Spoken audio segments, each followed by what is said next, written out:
සමහර ගෙවල් තියෙනවා පින්වතුනි. ගෙදර ඔක්කොම ලෙඩ වුණාම අම්මා පිස්සු හැදිලා වගේ ඉස්පිරිතාල ගාන යනවා, දොස්තරලා හොයනවා, බේත් හොයනවා, උපස්ථාන කරනවා. හැබැයි ඒ ගෙදරම අම්මා ලෙඩ වුණාම කොත්තමල්ලි ටිකක් තම්බල දෙන්න එකෙක් නැති ගෙවල් තාම අපේ රටේ තියෙනවද නැද්ද? ඒකයි මං කිව්වේ අපි තමයි කීයටවත් බෞද්ධයෝ කියලා. නිකන් නෙමෙයි ඒක කියන්නේ. හැබැයි කට ඇරියොත් නේද? ලොකු කතා Facebook වල ලියලා දාන්නේ. ලොකු කතා. නේද? පරිත්‍යාගශීලී බව, අනිත්‍ය ගැන හිතීම නේද? මේ තෙතමනය, සංවේදීකම, සහකම්පනය මේ ලෝකේ උන් ගැන. තමන්ට බත්තම්බ නේද? ලිපට පිඹ කඳුළු පෙර නේද?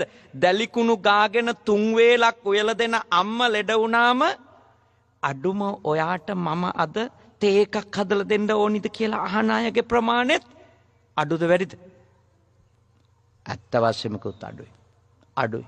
ඒක තමයි තිත්ත, නීරස, අප්‍රසන්න ඇත්ත.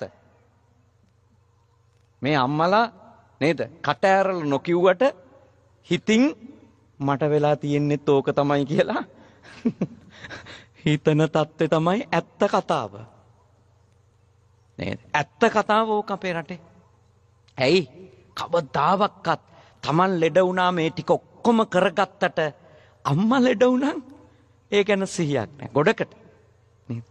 පුදුමේ කියන්නේ සමහර වෙලාවට Taman ලෙඩ වුණාම කරගහගෙන දුවන්න හරි දඟලන වටේ පිටේ උන්ට කෑකෝ ගහලා ගෙන්නගෙන අරන් යන නේද? නෝන ලෙඩ වෙලා ඉන්නවා මහත්තයා දන්නේ දවස් 3ක් විතර ගිහිල්ලා. ළමයි කියනකොට අම්මා ලෙඩින් ඉන්නේ කියලා. එතෙන්ට වැටෙන්න එපා. මේවා කියලා දෙන්න එතෙන්ට වැටෙන්න එපා. රහත් වෙන්න බැරි වුණාට කමක් නැහැ මේ ආත්මේ. අඩුම මිනිස්සයෝ වෙන්න.